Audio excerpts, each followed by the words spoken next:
time to start. Sorry. Yeah. We had a bit of a mix up with the timing for the session to start, but then we're trying to get as much as possible. We're trying to get the others to come into the room now so that we can get the session started. Probably in 5 minutes, please. We'll be starting appropriately. Apologies again.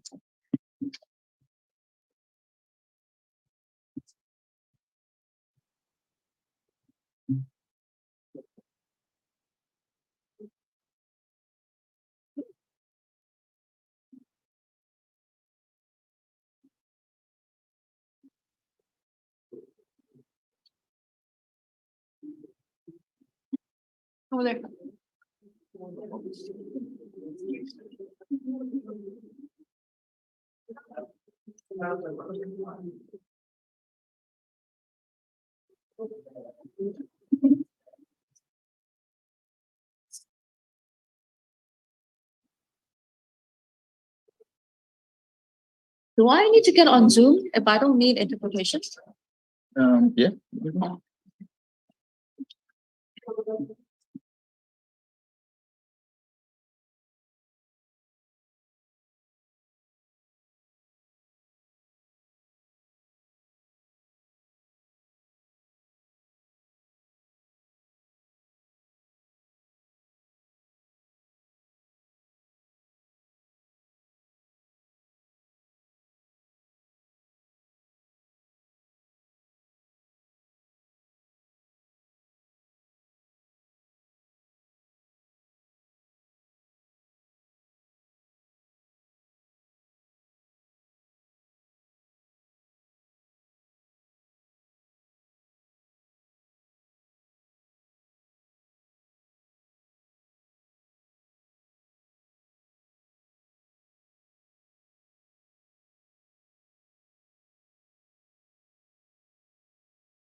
Thank you.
Hi again, everyone.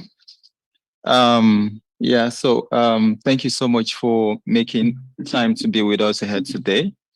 Unfortunately, we had a mix-up with the timing, and that's why we don't have much people here already. They seem to believe the session will start in like 20 minutes more, but then we are privileged to have the Honorable Minister with us from Zimbabwe, and who unfortunately had have to leave in like 10 minutes.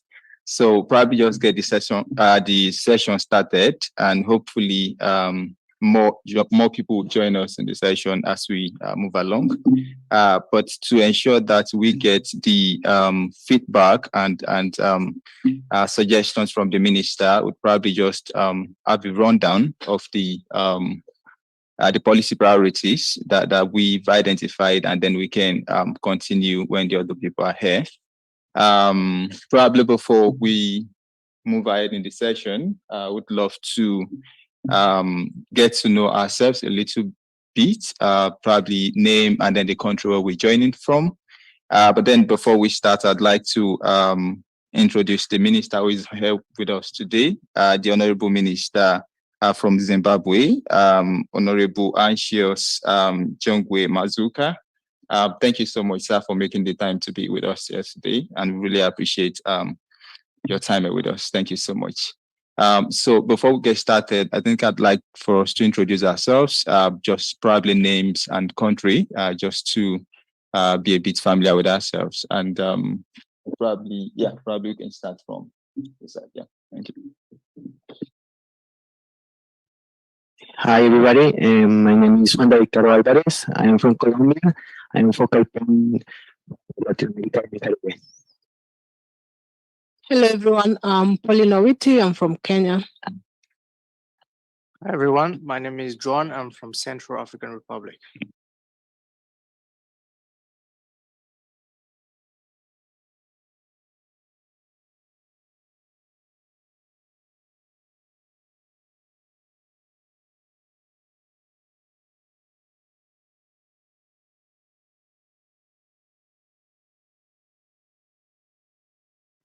Hi, everyone. My name is Elaine Sprengay. I'm the agroforestry officer here at FAO, originally from Canada, but I've worked in Uganda and Ghana. Yeah, hello, good afternoon. My name is Musa Chow from the Gambia.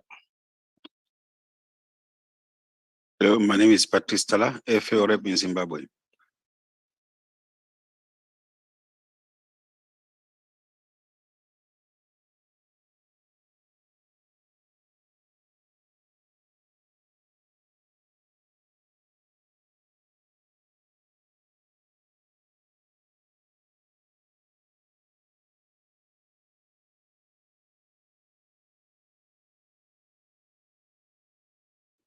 You remember filing and I just arrived this.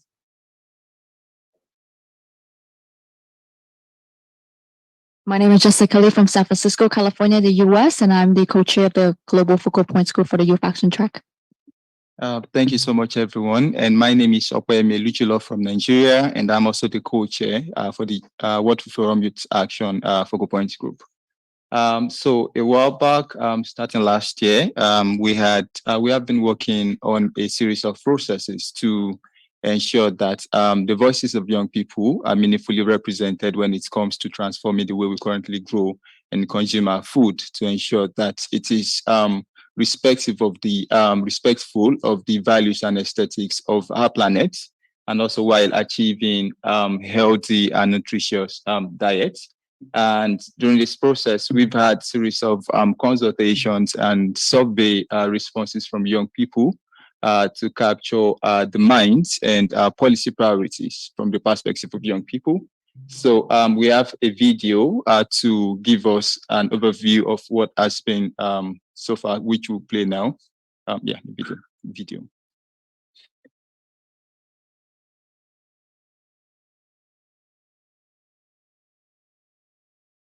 Okay.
Yeah, thank you so much. Like I mentioned earlier, we don't have the minister with us all day, so probably just go into the 5 policy priorities that young people across the African region identified, and so that we can get feedback from him before he gets to leave the room. So, of the 5 priorities that young people identified in terms of policy, the first of the policy identified is meaningful stakeholders' engagement in policies and actions for sustainable development and agri-food system. And of course, the stakeholders that were identified to be largely marginalized when it comes to developing policies and identified actions for food system transformation are youth, women, children, and then the poor at the private sector, educational entities, research and financial institutions, among others. These are some of the stakeholders that were identified, and young people also provided some actions that we thought might help to ensure meaningful engagement of the stakeholders in policies and decision-making space. The action one identified is to provide opportunities for youth and vulnerable populations to participate in policies through capacity building with appropriate resources. Second action, to educate key stakeholders to empower them to participate in policies and promote effective and sustainable public-private partnerships.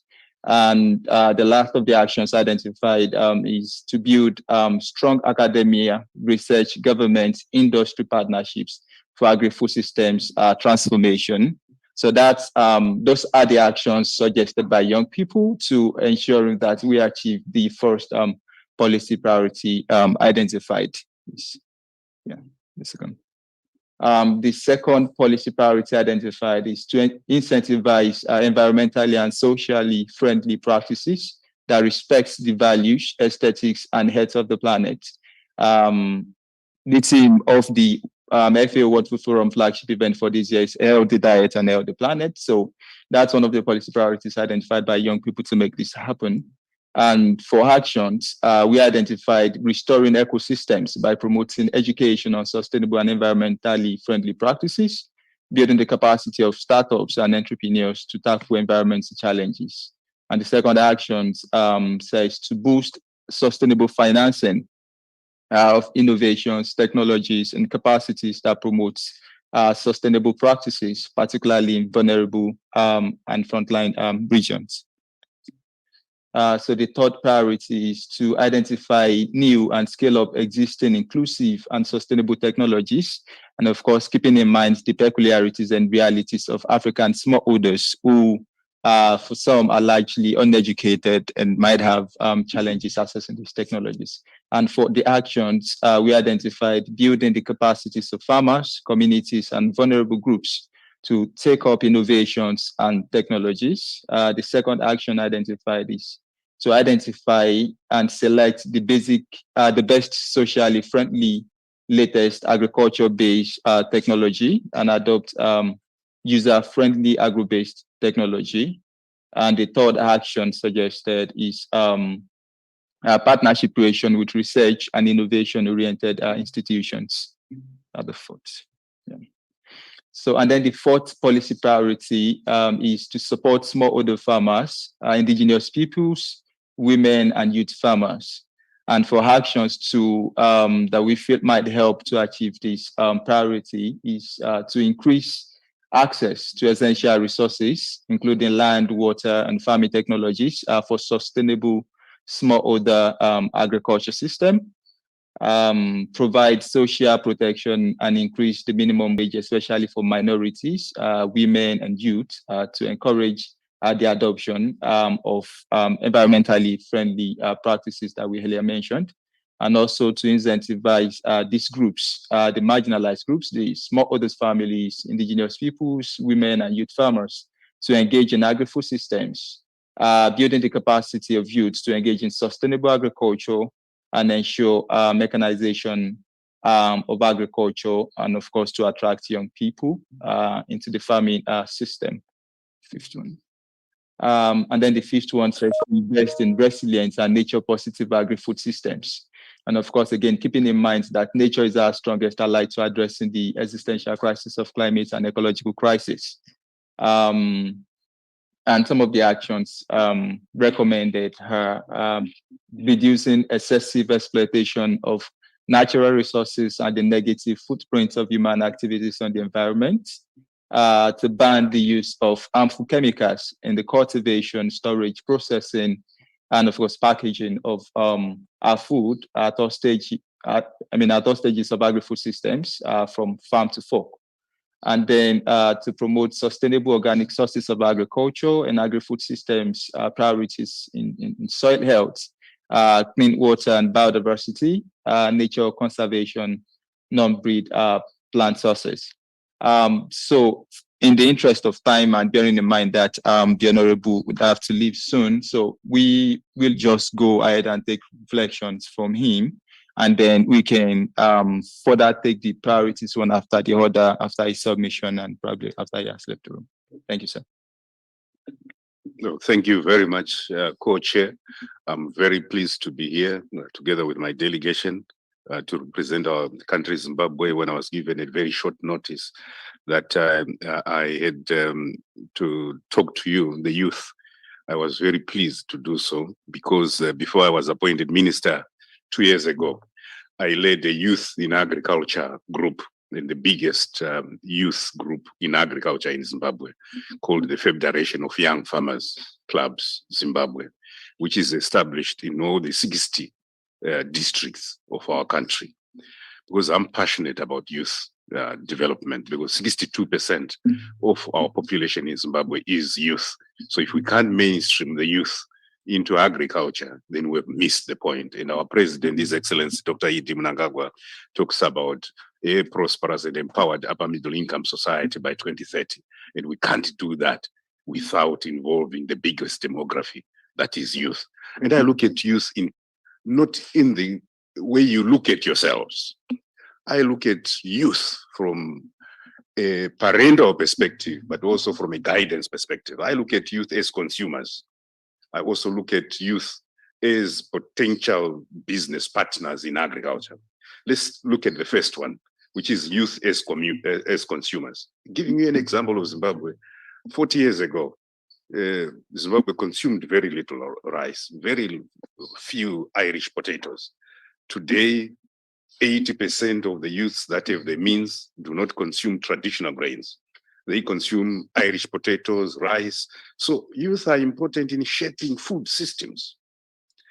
If we must go to nature positive, healthy, dietary aspects of food, especially for Africa, and going back to traditional grains, it means we must transform the way youth perceive food and begin to transform the food systems. And I was very pleased to be the lead for the UN food systems convenership for Zimbabwe, and to say until we can get youth to see things the way we do, it means what we are producing now will have fewer and fewer takers, and we'll have to go with what the youth want. So I hope that you'll spend a bit of time to say, how are you going to convince the bulk of the youth who think that each time they go up a stage in terms of the social ladder, it means leaving their traditional foods and now consuming something else, so that we can get back to that. Then the second aspect is the youth in agriculture. For that to happen, agriculture must be seen as a business. Agriculture must not be seen as the last of the optional businesses that a youth can enter into. If a youth could go into IT, into accountants, into medicine, we must provide at that first stage the same incentives, perceptions that youth have for them to enter into agriculture. And I look at agriculture, I wish I had had more time, I would have shown you, I've written a small book about youth in agriculture. And to say, I look at it from an agricultural development pentagon. And the first aspect is that how do we create a policy and regulatory environment that entices youth into agriculture? Youth are said to be impatient in terms of having to wait for 10, 12 months for them to be able to get a return on what they've invested in.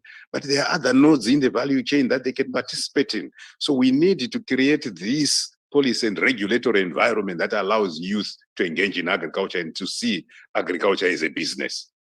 And in Zimbabwe, we've created a Youth Council Act, and every ministry in Zimbabwe has a youth desk. In my ministry, we have a youth coordinator, a focal point for the youth and their issues. I have also established a youth working group. I interact with over 70 groups of youth every 3 months, and we have an hour session to talk about youth issues, and where we then say, how do we get them on board? Then you need to look at the next stage or the value chain, which is financing inputs. How can youth be involved, those that don't wish to be involved in agriculture, let's say, but in provision of financial services, inputs into the value chain? Then the next note in that agricultural development pentagon is, of course, production itself, being on the land. Some youths in Zimbabwe, we undertook a revolutionary land reform program. And we have now a land policy from last year in September, where 20% of the land is allocated to youths. And we have created a mechanism where youths do not have to queue, just like anyone else, for the land. They have a fast track mechanism. We've also said the youths ought to know what they wanted to do before they go onto the land. And we've created 10 centers throughout the country where we're called provincial integrated youth development centers, where youth go there and get an expose of the value chains they wish to be involved in. After which, even if they spend an hour or 2 days for the particular value chain they like, they get a certificate of appreciation. That certificate of appreciation is what they take to the provincial office, and that will then ensure that they are at the front of the queue in terms of land allocation, should they wish to get land in order to do the business of farming. But we've also created other opportunities. We've said you don't have to own a house in order to live in it. You don't have to own a building. For all the youth, you don't have to own a building in town in order to do business in it. So you don't have to own land in order to do business on land. You just have to partner with those that have the land. And because you have the knowledge, you have the skills, you probably have access to financing. Access to financing in Zimbabwe has been provided through the creation of a special Empower Bank, which is a bank, a state bank dedicated to providing youth finances. So as you leave this provincial integrated youth development center and you have your idea, a business idea, then you are given the financing. We have also the Agricultural and Rural Development Authority, which is a state agency, and I've ordered that they create a dedicated directorate for youth so that they can assist in capacitating youth as they go on to agriculture, so that agriculture does not become the same boring chore that people have found. In Zimbabwe, in November, when you have the occasional thunder and lightning, there's an exodus of youth from the village running away from the breaking chore of having to weed.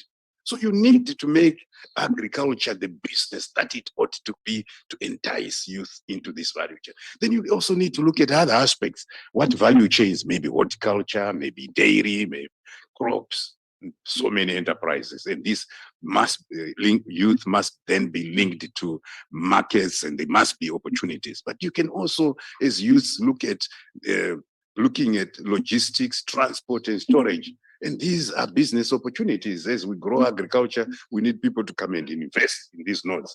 You can look at markets and marketing, and youth could be involved in that aspect. And all this agriculture takes place in the context of climate change. So, and information technology, aspects that youth could also enter into these aspects of business. So it's not, when we talk about youth in agriculture, we are not simply talking about youth being on the land. We're talking about youth being involved in the whole value chain, from finance inputs to production and productivity, to storage, logistics, to transport, to markets and marketing and trade. All these aspects. It's so wide, it's so exciting. You will find a node that excites you. And that's what I talk to the youth all the time, to say there will be opportunities. We've gone further in Zimbabwe of what we call Rural Development 8.0, which recognizes that 62% of our population resides in communal areas. And our president's vision of establishing a prosperous and empowered upper middle income society cannot happen until and unless the 62% of the population are mainstreamed into the main economy. And as I say, that they are transformed from becoming economic spectators to becoming economic participants. And the bulk of these are youth. So we have, I think we have a ward system in the country. We have 1,200 rural wards. And we now have going to establish 2,400 youth centers, 2 in each ward. And at this youth center, we'll drill a bore, solar powered, and we'll have a drip fed 2-hectare horticulture center, which will then look at, we're establishing 250 by the end of the year, which will then lead to, so you'll have about 50 to 100 youths at these centers. So they don't have to journey to town in order to see opportunities. And we want this to be the opposite, urban rural migration. And you can then look at aggregation, value addition and beneficiation, rural industrialization, rural development for Vision 2030. We have a presidential inputs program where we give free inputs to 3 million households, and 50,000 of these are youth, and there are massive opportunities. I probably could go on and on because the youth excite me, and I hope that youth are equally excited by the opportunities that are. But you must claim your space. Yeah, the biggest demography in many of our African countries. So I look forward, perhaps after the interaction that we're going to have shortly, to being exposed to more discussions about what you want us to do for you as youth, as the future of our countries. Thank you very much.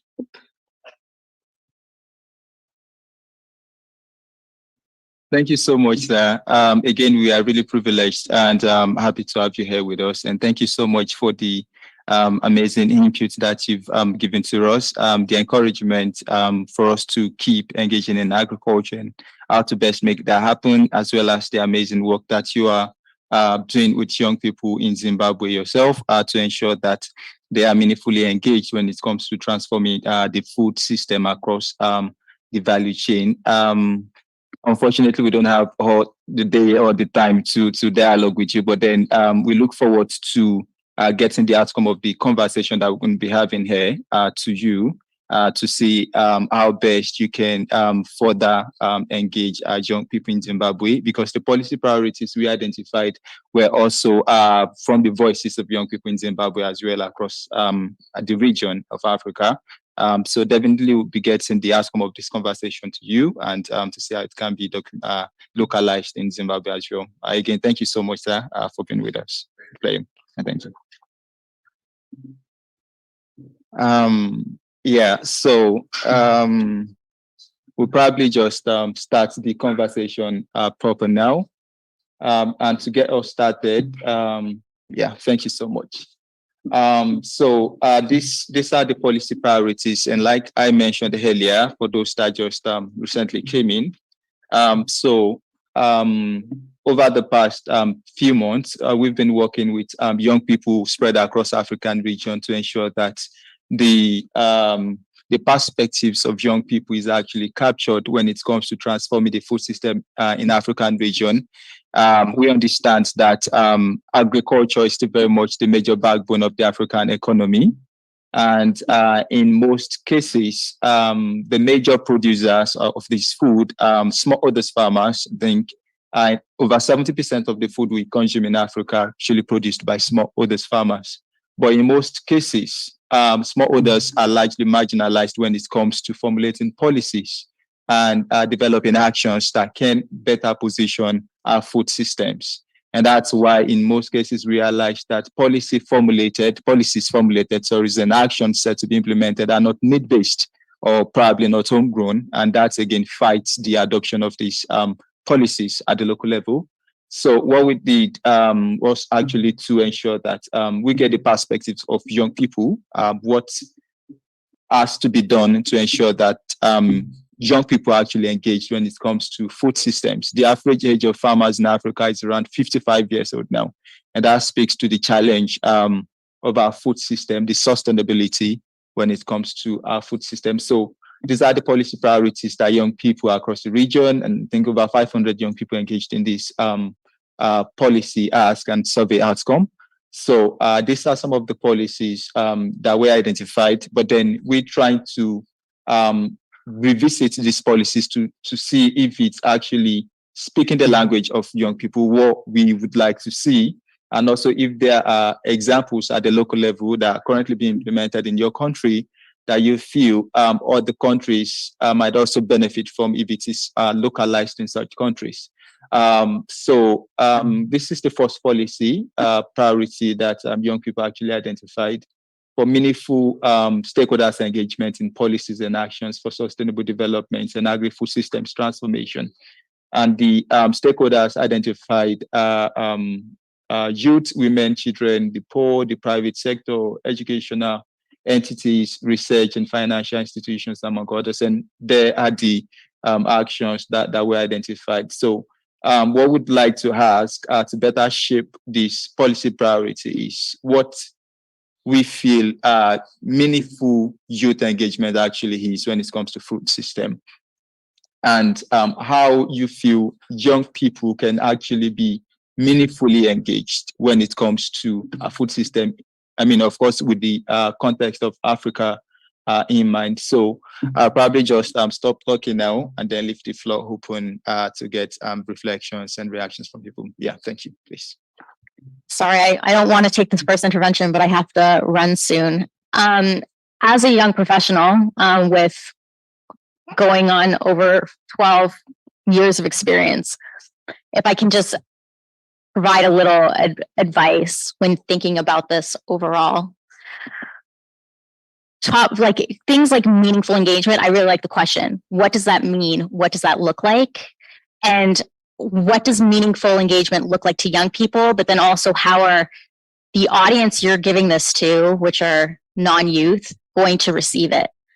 So I think for me, looking at this, I would really question for the different points, the priorities, as well as the actions. Ask yourself, and maybe this is where you could really benefit from the young professionals in the room and some of the more, some of the young at heart or some people with more experience.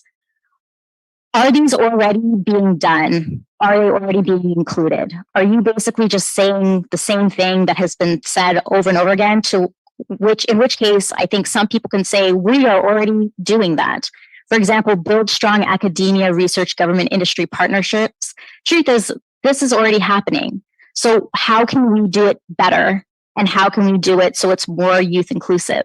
Why do youth feel that this is still needed? And why are they not part of this? I think this is what we need to get to the heart of the matter. A lot of these things are happening already. A lot of these things are quote unquote mainstreamed, but if they're coming up, clearly they're imperfect and we need to do it better. But what does this really look like to young people, as you said?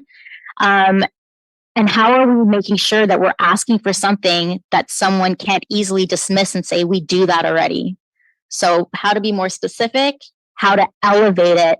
And then I would also probably provoke with the question, what is the agency of youth to do this themselves?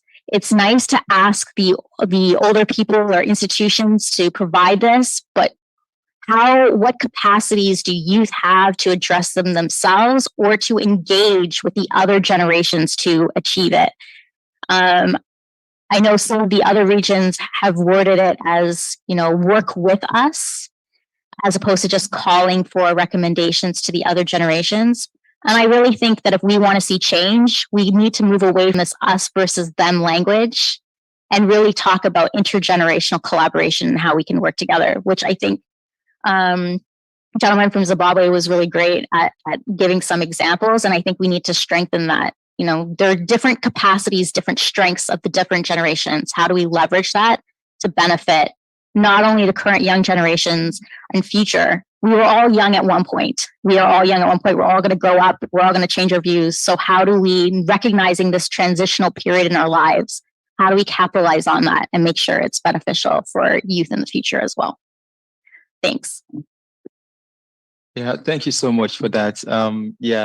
Those were really amazing submissions. And perhaps one thing we might have to check moving forward is I mean, like she mentioned that some of these things are actually currently being implemented in some countries, right?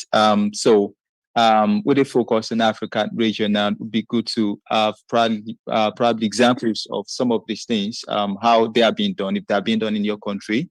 It would be lovely to share these experiences as well as how it is shaping the inclusion of young people in the agri-food system in its entirety, and also how we feel it can be improved if that's what we need to focus on right now, so that we can better shape this ask when we are pitching it to the policy makers and also world leaders as well.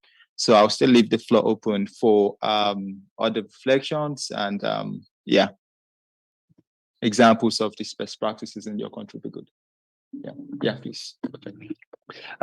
Okay. Thank you so much. And it's really great to see that meaningful stakeholder engagement, especially in policies and actions, coming up as the most critical thing for young people in Africa.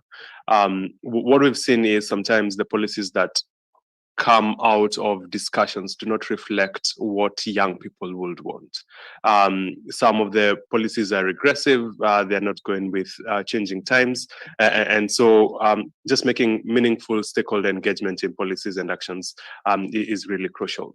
And in that regard, I see best practices in different countries that have national youth in agriculture associations. And this just bring together all young people involved in different ways within the food systems. So children, we see young farmers, agripreneurs, those who own agribusinesses, just coming together to deliberate on their issues. And so there are some countries that have national youth in agriculture associations and some that do not have. And I think as a matter of best practice, it will be good for each country in Africa to have a national youth in agriculture association that brings together all youth involved in different areas, just so that they can have a way to channel their ambition, their perceptions, and their aspirations, especially in food systems. And lastly, in meaningful stakeholder engagement, I think there's a need to move away from flowery speeches, because nowadays, if you just want to give a flowery speech, just mention the word youth, and people really clap for you and regard you highly and esteem you because you just include the word youth. But we need to move from flowery speeches into these things happening in budgets. So let no country tell us that they're engaging young people if we do not see a budget allocated towards that. So show us your budget, and the budgets will really show how meaningfully you want to engage young people. Yeah, thank you so much, Victor. To you. Okay. Yeah, please go for it. I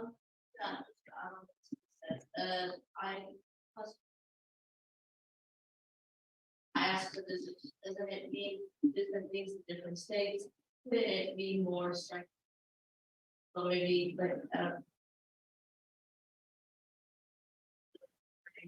and then for what's been done.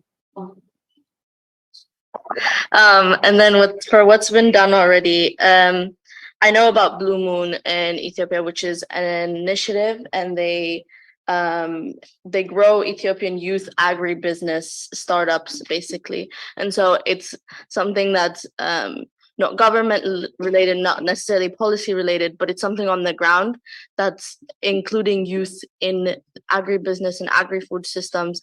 And I think encouraging such startups and such initiatives would be great also in other parts of the continent. I think that kind of will give us the initiative we need within the community to push for the policy changes.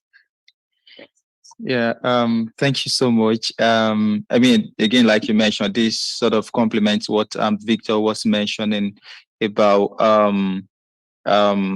showing us your budget, showing how this can be incentivized, and how this can be a motivation for young people to really engage in the food system space. And I particularly love the mention of National Youth Chapter that Victor mentioned earlier. Yeah, I think that would sort of build solidarity, and also see that, I mean, encourage young people to see that this is not just me alone. There are other young people engaged, and that sort of can build hope, and yeah, hope for the young people to also engage in the food system space. So thank you so much for that. Okay.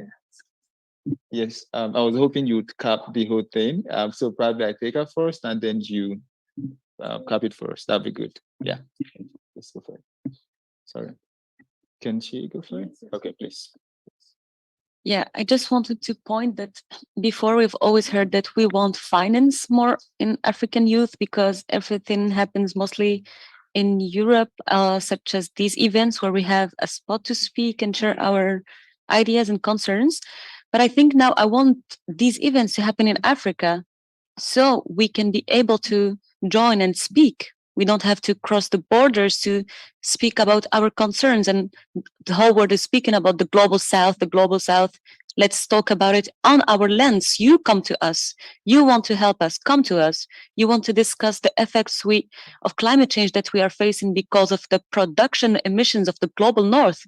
You come to us because you're not able to finance our travels, our stays.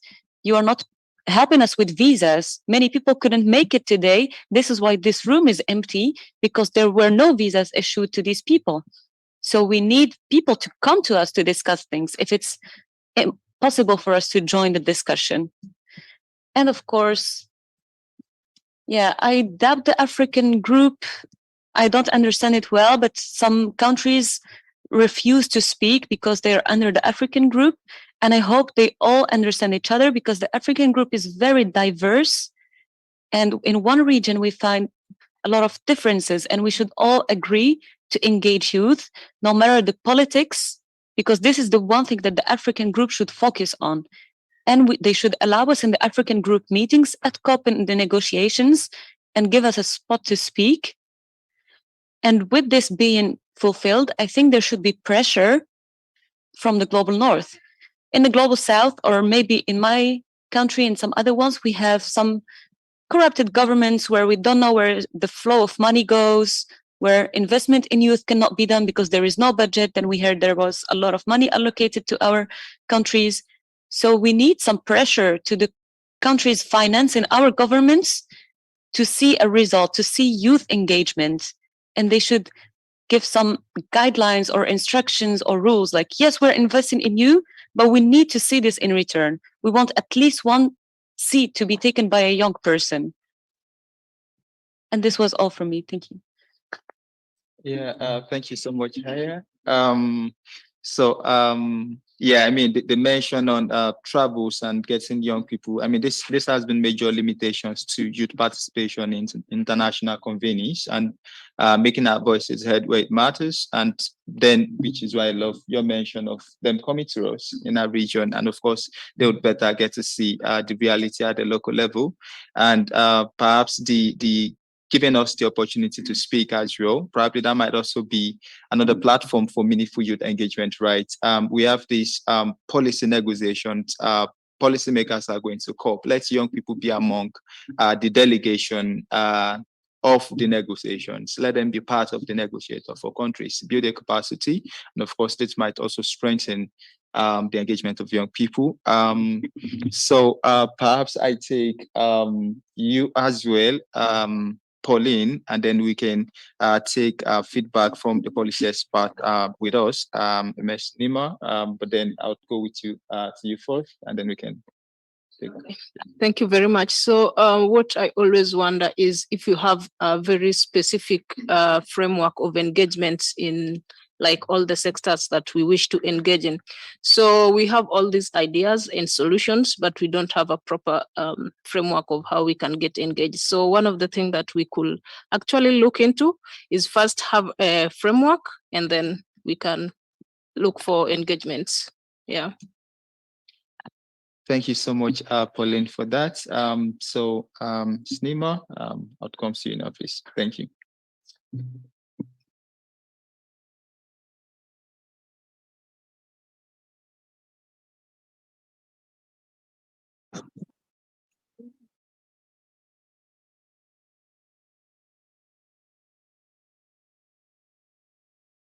It has been interesting to hear the feedback from all of you. First thing that I can say, in all honesty, I think youth, we need to realize that it's not that you're at a disadvantage. You're not at a disadvantage. Because a lot of the comments here I'm seeing is as if you feel you're at a disadvantage. But alongside that, it's also important because when we're saying meaningful stakeholder engagement in policies, it really means that youth need to know how to engage politicians because a lot of policies are made by politicians. So I myself am a member of parliament, and already this morning there was a little mishap. If it was someone else, they would have been offended. And I'm only sharing as a learning for all of you to recognize little things need to be taken into consideration. In the same way that you all want that same recognition, you have to understand the dynamics of your stakeholders.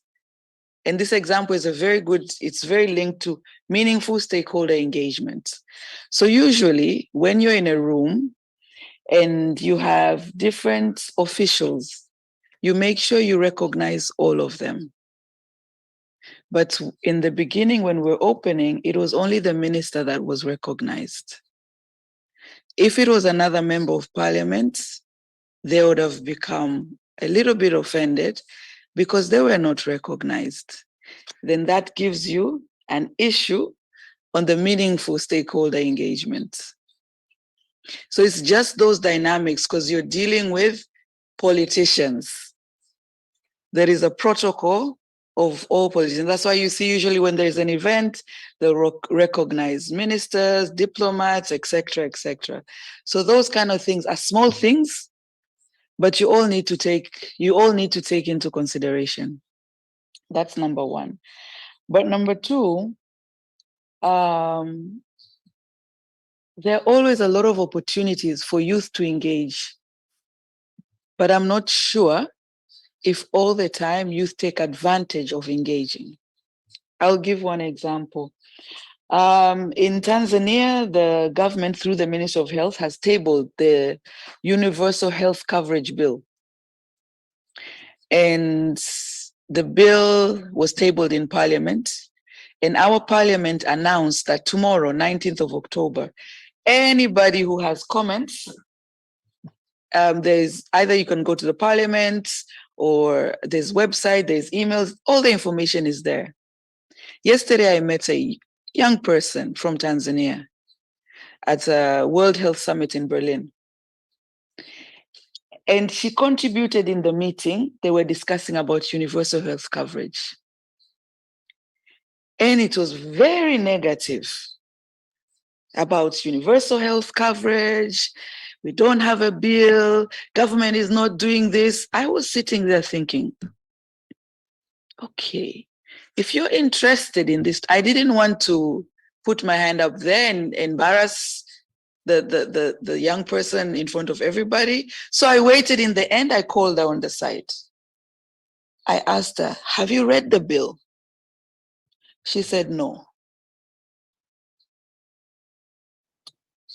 So if you have not read the bill, how are you coming to an international meeting to explain about the lack of universal health coverage and the problems while your government has tabled a bill in Parliament, and you as a youth, you have an opportunity to present your opinion 19th of October, but you have not read the bill. This is a very common problem. And I'm here to tell you the truth. That is why I took the trouble to travel on my own expense to come to this session to tell you guys the truth. You have a lot of opportunity, but sometimes you don't use it. And I'm giving you this example, which was just yesterday. And the things she was saying, the people in the room would believe, because she is a youth from Tanzania expressing her frustration and things are missing. She doesn't know how to contribute. I went and said, you're on Twitter, you're on Instagram, let's go to the parliament page. Here's the announcement. Have you prepared your comments? You haven't even read the bill. This is the issue of meaningful stakeholder engagement in policies. If I ask you all in this room, how many of you have read policies in different sectors in your countries? Let's be honest. Okay, you see the hands. You see the hands. It's few. Less than 50% have read. Yet, we are here talking about youth. We are not engaged, we are not involved. So I'm here to challenge you that if you want meaningful stakeholder engagement, you need to make the first effort yourself. These policies are available, they're online. So if you read them, then you will know there is a gap. Then you can go, even then it will help you when you go to the government agency. You are informed. Instead of going to a government agency, asking for something which is actually in the policies. You have not read it. And co-chairs, this is a big problem amongst youth. They don't read, especially policies. But we complain about them. How can we fix it? If we do not read, but we complain about them. Hold on, let me finish. Since you all had your moments, let me have my moments. This is why I'm here. So we cannot have meaningful stakeholder engagement if you guys are not going to read the documents in your respective countries. That's number one. Number two, how many of you know your politicians, your members of parliament? And when you know your members of parliament, how many of you know which member of parliament is interested in agriculture and food systems? Okay, one. Who else? 2, 3, 4. Again, less than 50% of the room. This is another problem. But then you will sit when you're in your groups and complain about politicians. Members of parliament are so horrible. They don't understand us. They don't give us the time.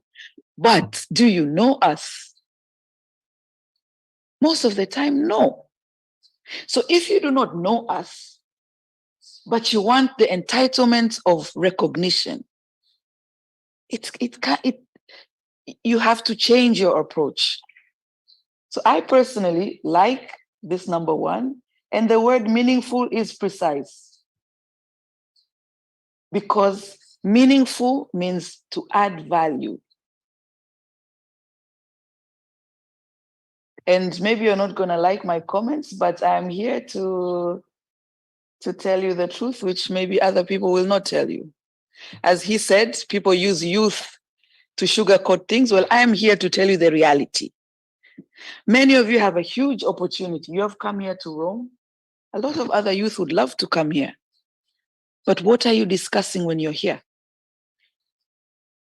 You're just tapping yourselves saying, we're not involved, we're not this, like victims. But really, you have the opportunities. Are you using them? Like truthfully, if we're to be truthful. Have you ever engaged a member of parliament? In all parliaments, there are youth parliamentarians. In all parliaments, at least I know in African countries, there are youth parliamentarians. Have we ever bothered to engage the youth parliamentarians? Do we even know them? Have we ever bothered to engage parliamentarians who are interested in agriculture? Or parliamentarians who you hear in parliament talking about youth? Actually, most of the time,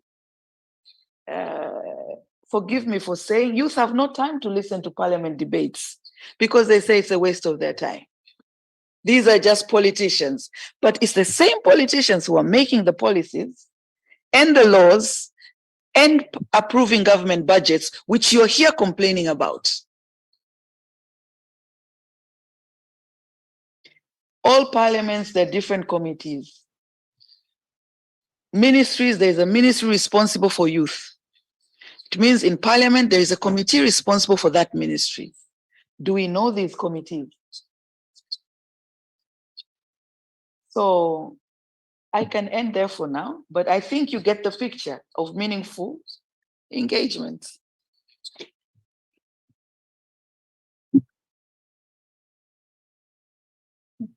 Yeah, thank you so much for those amazing inputs. Yeah, it's a lot to take in, and like you said, you had to tell us the No, many truth. people Yeah, don't like to hear so about it, so forgive me. it's not bad. It's I mean, I believe we're excited to hear that. Yeah, thank you so much. I'll probably take reflection from her and then feedback. Yeah. I will move this a bit to an informal discussion because I allow myself to speak to you directly. Yes, it's okay. That is why I'm here. You are one of the very exceptions I met in all these events I attended.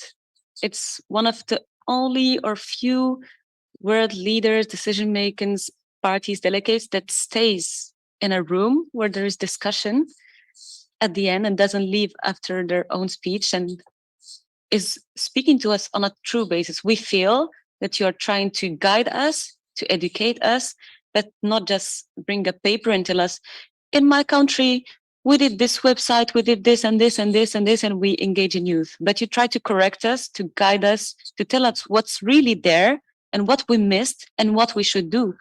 And this is what we need. If we don't hear it from people like you, we would never know that it exists, because sometimes we don't even know websites for governments exist or pages, Twitters.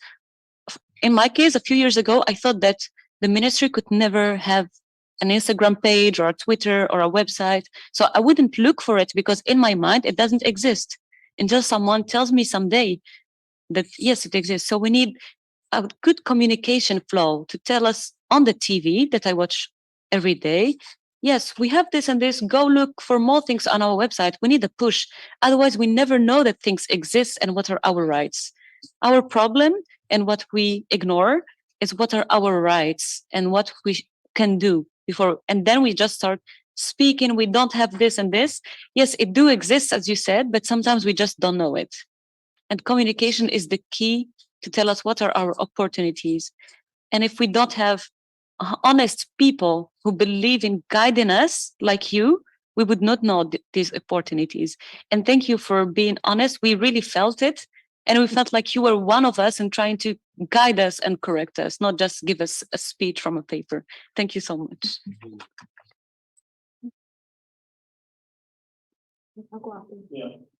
Well, I have no speech. Sorry. We actually have about 25 minutes and we have 4 more policy priorities to go through. And I believe there are still amazing recommendations that but probably all the rest depend on this. To implement everything else depends on your engagement. Okay, maybe. So probably we take 5 more minutes on this, and then we move to the other policy. Can I actually just add one more? 1 minute, please. Okay, So we have you, yourself, and I think 4, so 3. So that should be good. 1 minute, please. Okay. Yeah. You can go, I think. Okay. Good afternoon. My name is Musa Chow from the Gambia. I have just an intervention on the area of what she was saying, engage the politicians and government. I think it's the right time as young people, we try to get the opportunities that we have in our countries. But to me, what I realize is like young people are not fair to themselves. We are not fair to ourselves. As youth leaders here, sometimes we are not in responding back to the young people that we are representing. So, which is also an issue.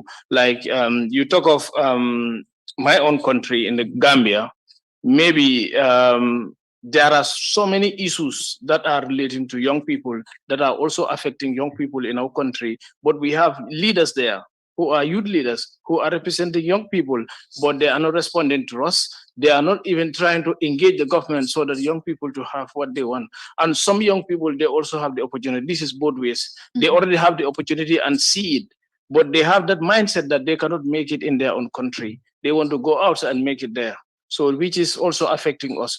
And also in the area of our environment, that is the climate change that we are talking of as a big problem that is coming, is even a problem now. Climate change, we are in a problem now.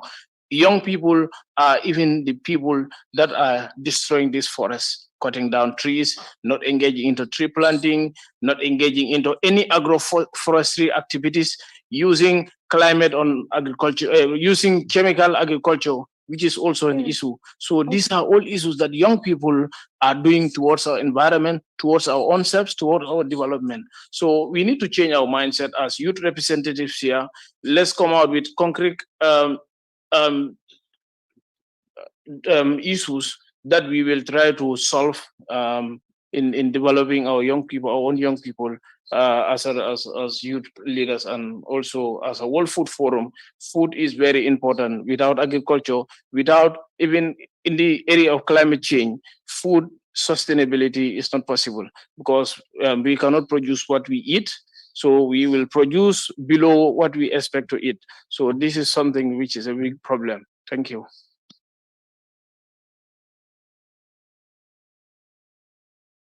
So just under 1 minute, we have to keep in mind that this is actually the Africa regional round, and we're talking about meaningful stakeholder engagement.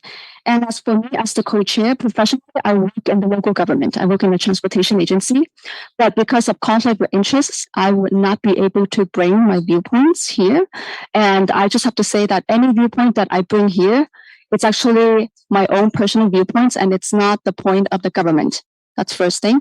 And I want to bring this point up because when we're talking about meaningful stakeholder engagement, World Food Forum, we are a nonpartisan platform, meaning that if there happens to be any political attributes that are coming forth in the platform, we hope that you would address it with us, with the appropriate parties directly.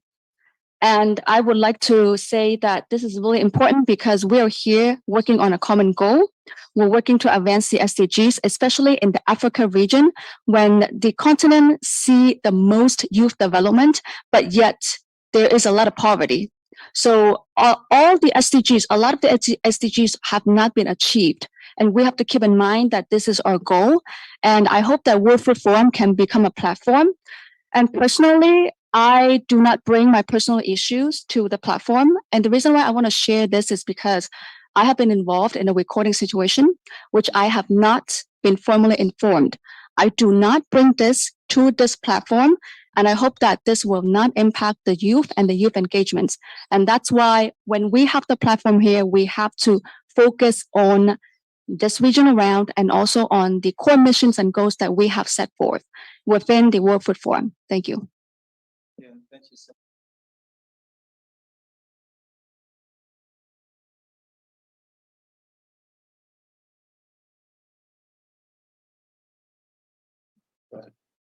Okay, my name is Ebonlua Jobiwe. I'm from Nigeria, and I really loved some of the things that were discussed.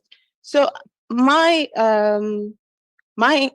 take on this is when we talk about youth involved in policy making or youth paying attention to this, like you were asking those that have read it, do youth have the cost to read it? Not all youth are involved in policy, and many people are on the ground working in the food systems and working in agriculture.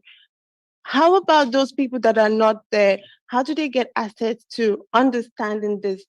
These are some of the things that are so like lofty, the policies and everything. They don't have access. I feel like policies for the youth should not be what we'll be talking about, but policies by the youth. This is where we start from. If we engage youth in the policy making, if we are bringing them on board and cultivating this talent in youth, I think that it's going to expand the diversity that you find, like you were talking about. Like there's so much this thing about youth not wanting to be involved, but how about engaging them and bringing them on board? I know that I've been very privileged to be here, and that's because I was able, like you said, to gain access to a network that's able to bring me on board and train me in terms of youth advocacy. But generally, I'm a master's student, and I'm not involved directly in policy. So how about bringing and creating, like has been said, creating this network and cultivating it? Because like has been said as well, youth, we need this cultivation, nurturing. We cannot do it on ourselves, on our own strength, because eventually when we do, we eventually get in, get obstacles in our way.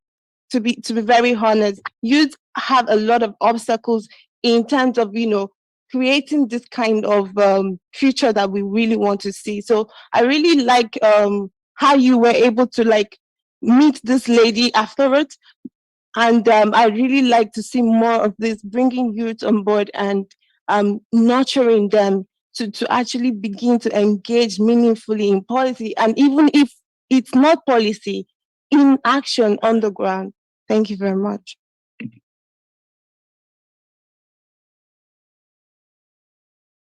Say, and here I'm going to be very blunt. Okay.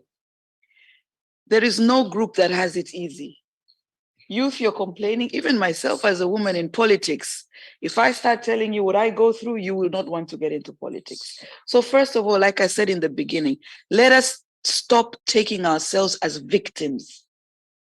That's very important, because it will change our attitude in the way we approach things. Second, every government, when they're creating policies, there is a consultation process. The problem is, you're saying as youth, you don't know how to access the information.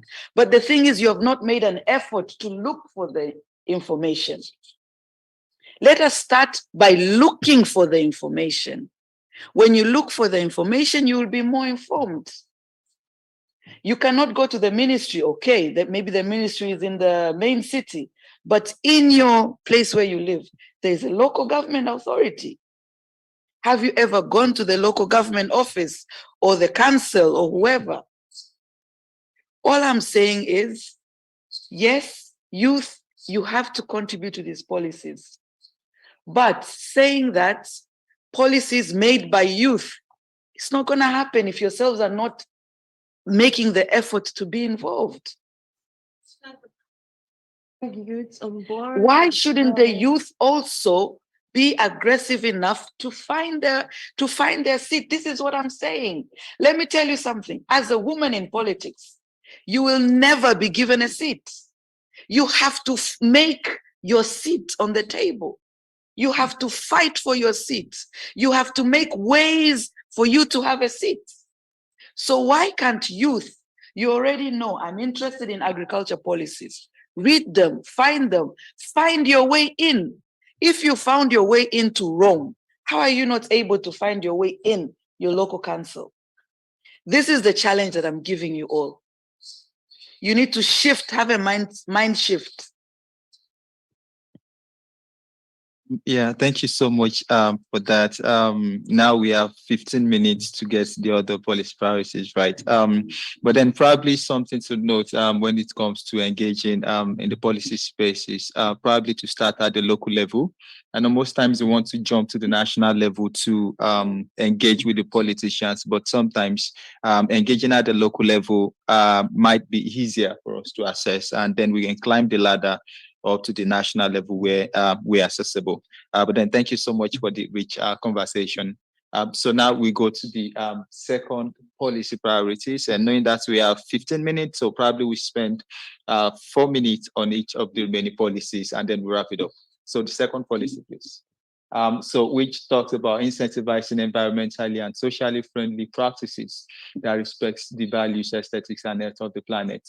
So, and of course, these are some of the actions identified. So perhaps we could talk about existing best practices in your country, and to see if this is something that can be localized into other countries, and probably the enabling environments that needs to be created to make this happen as well. So stop talking now and probably take reflections, if any. Yeah.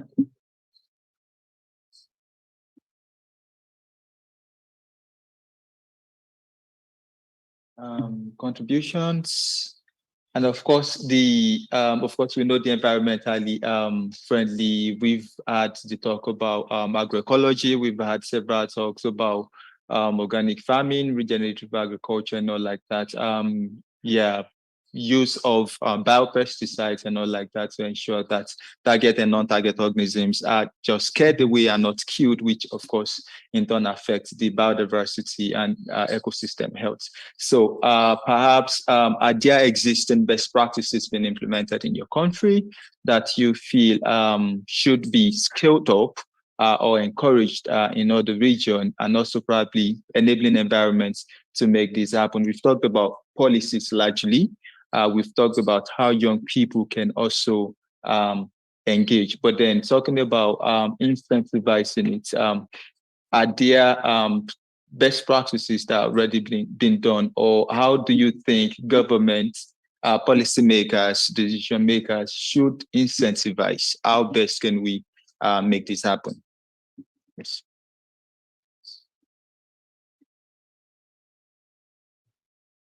To touch directly on like this specific policy, yesterday, I mentioned this in a previous session, but yesterday I talked to a representative from the Ban Ki-moon Center for Global Citizens, and they have currently a initiative or a campaign that they're working on that empowers women farmers.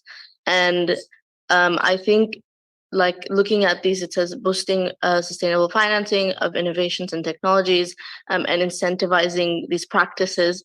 They do exactly that. They empower the youth to create create things regarding to agri-food productions, and then like they help them sustain themselves so they can help support the farmers on the ground. So it's sort of like implementing in a way. And I think if we set examples like that from external bodies, then that could be applied in national policies because the effectiveness is seen in a way. And then governments would also start adopting that. So maybe looking at programs like that could be helpful for policies. Yeah, thank you so much for that contribution. Any other contribution?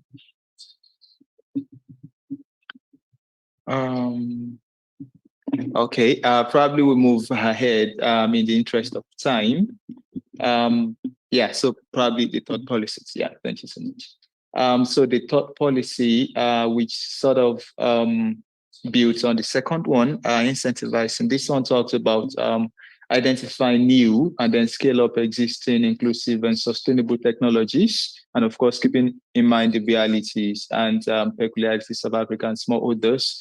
And by that, I believe it meant smallholders farmers are largely from the rural area in Africa, and most of them are not educated enough to taking up this policy. I think the first question for us to check with this is, do we see this as a possibility in the African region? Yeah, though identified by young people in the region, but for those joining this session, bear in mind the local context of Africa. Is this and how technology can increase the cost of production? Considering the cost implication as well now. Is this something that has been potentially that can potentially be implemented in African region with success stories, or are these already been implemented in Africa that we feel might be worthy to share the experiences and outcome of that?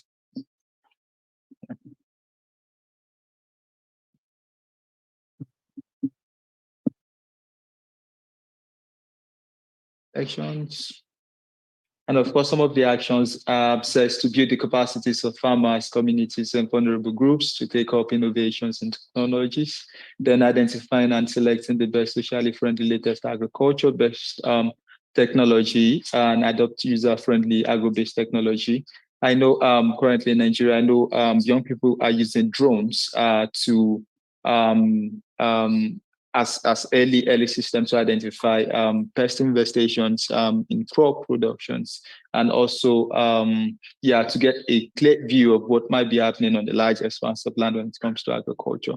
So are there technologies that we feel should also be encouraged among farmers in Africa now that are not currently being implemented, and also for folks from other regions as well, probably something being done in your country that you feel should be scaled up? Victor, do you want to come in? Yeah, please. Yeah, I think just quickly, one is that in Africa, young people are, and I think throughout the world, young people are technologically savvy, and so they are more prone to adopt agricultural technologies compared to other generations. And so we can see this proneness can actually support agricultural transformation. So that's the first thing. The second thing is that because of that notion, everyone thinks that they will just throw technology to agriculture and then the young people will come in. But there's the lack of contextualization of these technologies. And these technologies sometimes do not make agriculture efficient. Or even more productive, or it does not enable young people to find meaningful jobs within the agricultural space. So more than just the insistence on the technology itself, what we should be looking at how the technology really then translates into efficiency in the agricultural value chains, how it improves the creation of jobs, how it simplifies work. And so then young people would want to join and support these technologies. Then the last thing is that there are some technologies, quite a number of technologies that are there. I'll just mention one, and then after that. One of those technologies is accessing climate smart agricultural weather information as well as advisories. And I think as simple as it is, this is really crucial in a farmer's hands. A farmer receiving weather information, it's going to rain on this time. This is the type of seed that you should be growing in this season. This should be the appropriate time to fertilize, or this is the kind of fertilizer that you should be taking. These are the types of best management practices that you should be taking into place. So that at the hands of especially young people who want to start engaging in agriculture and have not had a prior knowledge, that is really transformational. Then the last thing is that there are many technologies, but very few people who are taking these technologies. and I mean, for example, in Africa, there's no agricultural platform that has more than, let's say, 1 million followers or 1 million smallholder farmers. So what we see is small pockets of brilliance that has about, say, 2,000 farmers, 3,000 farmers, 5,000 farmers. But what we need to do is to scale these up so that as many people can have access to all these technologies. So we do not just need to have pockets of small things going. We need to scale these up to many people. Yeah, so that's all I could say in this regard. Yeah, thank you so much, Victor. Yeah, so we have 5 more minutes to get this wrapped up. So probably we'll go to the next. June? Yes, I can Okay, just say please. something for half a minute. Yes, ma'am. I think here it's important somewhere to also have an action of digital literacy and skills to smallholder farmers, because I personally see a lot of times there are many apps that have been developed to help farmers, but actually rural farmers don't know how to use these apps. They don't even know how to use smartphones. And even youth in rural areas don't know how to use smartphones, don't have the right digital skills. So maybe that's something that's missing. They can look at having targeted efforts to digital literacy and skills. And the other one, I don't know if it's somewhere else, it's about financing. Yeah. Because to do any of that, this action 3, there is a need for finance. So maybe youth, even through World Food Forum, can engage financial institutions to find different packages that will enable youth in farming or smaller farmers to get access to finance. That's all. Thank you, Mom. Okay. Yeah. The next, yeah, thank you so much. You were saying, this is where we talked about supporting smallholders, families, indigenous peoples, and young farmers to adopt some of these best practices like technologies and access to land. Land has also been a major challenge to improving and also transforming our food system, access to water, farming technologies for sustainable smallholders, agriculture system to provide social protection and increase the minimum wage, especially for minorities, and also to incentivize these groups to engage in agri-food system, which again speaks to the need for financing towards transforming the food system. I think the next one.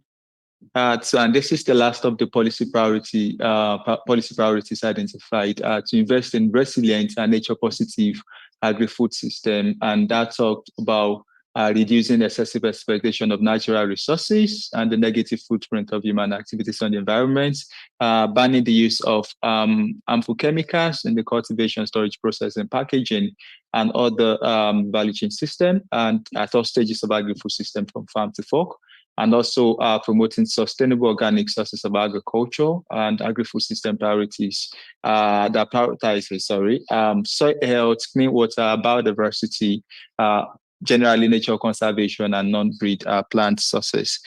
Just to emphasize that this session is 90 minutes, and which is, of course, we understand would never be enough to go into detail into addressing and talking about these policy priorities. And that's why we have a QR code to grant access to this document where you can directly feed in your input and also in suggestion mode so that we can better shape these policy priorities. I mean, drawing from the contributions that we've had so far to better put it into shape and something that can really represent youth ideas and perspectives as touching how best we can transform our food system.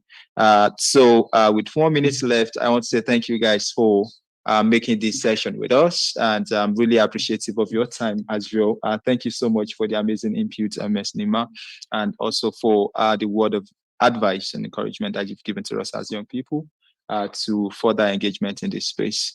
Thank you so much. So the document will be further developed and probably shared for online viewers, shared via the email that you've registered with, and also for those that with us in person, also shared with you all as well to further your input and also better capture your perspectives in the development of the document. So please, this is the QR code. Please feel free to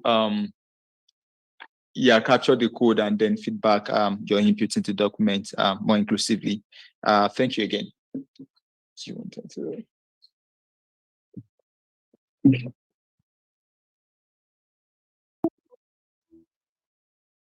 Congratulations.